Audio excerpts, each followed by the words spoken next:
Hello mga churs! Pasimula na nga ulit ang school year at unti-unti na tayong tinatawag pabalik sa ating mga schools para sa mga preparations na dapat ihanda bago ang opening. Siguradong sandamakmak na reports na naman ang kailangan nating ihanda. Hindi pa man tayo ready, abay wala na tayong magagawa mga churs. Tapos na ang maliligayang araw natin. At isa sa mga biggest changes ngayong school year 2026-2027 ay ang implementation ng 3-term school calendar sa ilalim ng DepEd Order number 009 Series 2026. So kung nalilito ka pa kung ano nga ba talaga ang mga magbabago, paano ito i-implement at ano ang epekto nito sa mga teachers, learners, and stakeholders, aba mga churs, pag-usapan natin yan dito sa part 1 ng video series na 3-term school calendar. Kaya naman, tara na at simulan na natin dito sa overview ng DepEd Order.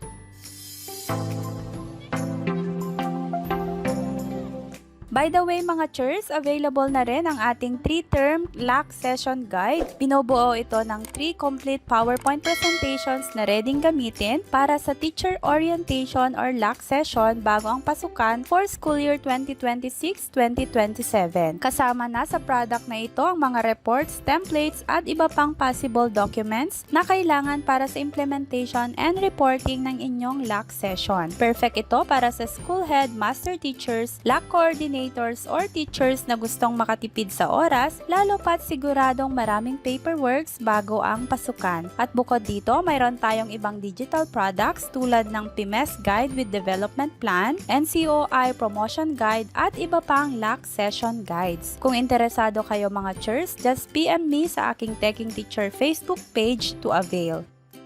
At ito na nga, sa ilalim ng DepEd Order number 009 Series 2026, officially nang ipapatupad ang 3-term school calendar simula school year 2026-2027. Pero ano nga ba ang ibig sabihin nito sa mga teachers, learners, at sa mismong school operations? Yan ang aalamin natin dito sa part 1 ng video series na ito.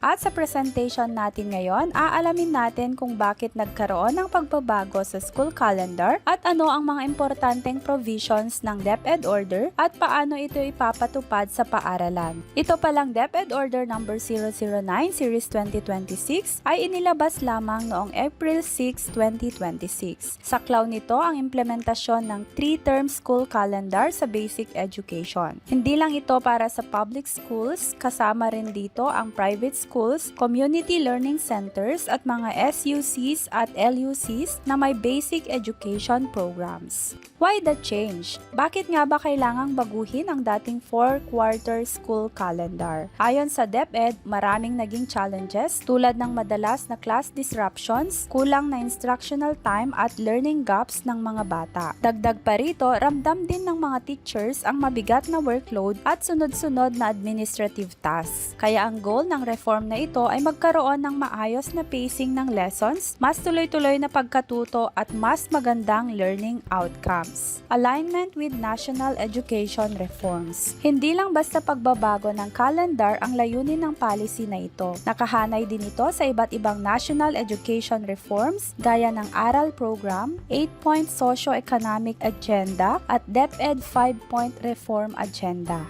Sa madaling salita, bahagi ito ng mas malaking plano para sa learning recovery at mas accessible na edukasyon para sa lahat ng learners. School year 2026-2027 timeline. Para naman sa ating timeline ngayong school year, magsisimula na ang klase sa June 8, 2026 at magtatapos sa April 8, 2027. Target din ng DepEd na makumpleto ang 201 class days. Pero tandaan mga kaguro, maaari pa ring magkaroon ng adjustments depende sa mga unforeseen circumstances tulad ng kalamidad o iba pang emergency situations. What is the 3-term school calendar? Sa dating setup, naka 4-quarter school calendar tayo. Ngayon, lilipat na sa 3 academic terms. Ano ang advantage nito? Mas mahaba ang uninterrupted learning periods, mas maayos ang pacing ng competencies at mababawasan ang pressure sa teachers pagdating sa reports, grading at school requirements. Schools covered by the policy. Mandatory ang implementation nito sa public elementary at secondary schools. Samantala, Samantala, ang private schools, public schools overseas at SUCs or LUCs na may basic education programs ay maaaring guided adoption o optional implementation depende sa kanilang setup. Kaya mahalagang i-check din ng bawat school ang kanilang internal preparations. Role of the Department of Education. Hindi naman iiwan ng DepEd ang mga schools sa implementation na ito. Responsibilidad ng department na magbigay ng detailed guidelines, schedules ng school activities, monitoring mechanisms, at additional memoranda kung kinakailangan.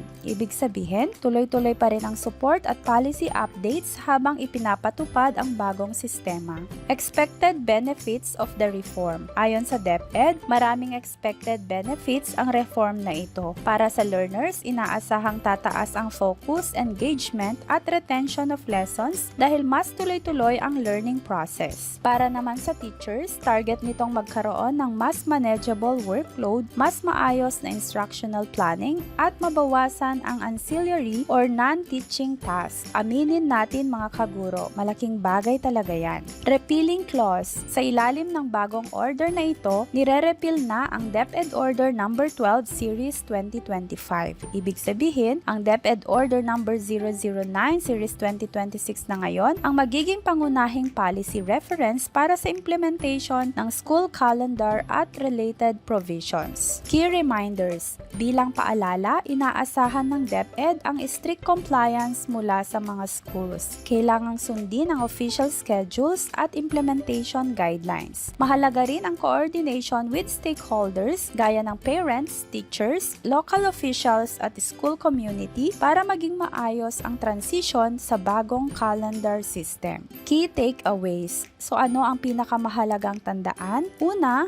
officially nang ina-adapt ng DepEd ang 3-term school calendar. Pangalawa, magsisimula na ito ngayong school year 2026-2027. At panghuli, layunin nitong mapabuti ang learning continuity habang binabawasan ng pressure at workload sa schools at teachers. Mga chers, ngayong alam na natin ang overview at mga pangunahing pagbabago sa 3-term school calendar, mas naiintindihan na natin kung bakit ito ipinatupad ng DepEd. Pero tandaan mga chers, ito pa lang ang part 1 ng ating video series. Sa next video natin, mas hihimayin naman natin ang mismong policy guidelines on the implementation of the 3-term school calendar in basic education. Pag-uusapan natin doon ang actual guidelines, school implementation, responsibilities ng schools at teachers, at mga importanteng provisions na dapat talagang maintindihan bago ang pasukan. Kaya naman, para madali ding maunawaan ng ating mga key stakeholders, lalo na ng mga teachers, kailangan nating magkaroon ng orientation tungkol sa DepEd order na ito. Kaya naman, available ang ating LAC session guide for the 3-term school calendar at ang unang PowerPoint presentation nga sa product na ito ay ang ipinakita ko sa video. Kung gusto po ninyong i-avail ay mag-message lamang po sa aking FB page na Teching Teacher. At kung ayaw mo ngang maiwan sa mga DepEd updates, make sure na naka-follow ka sa ating Teching Teacher Facebook page at nakasubscribe ka na rin syempre sa ating YouTube channel na Teching Teacher. At abangan ang part 2 ng ating video series. Maraming salamat sa panonood. Paalam! Happy Teching Day!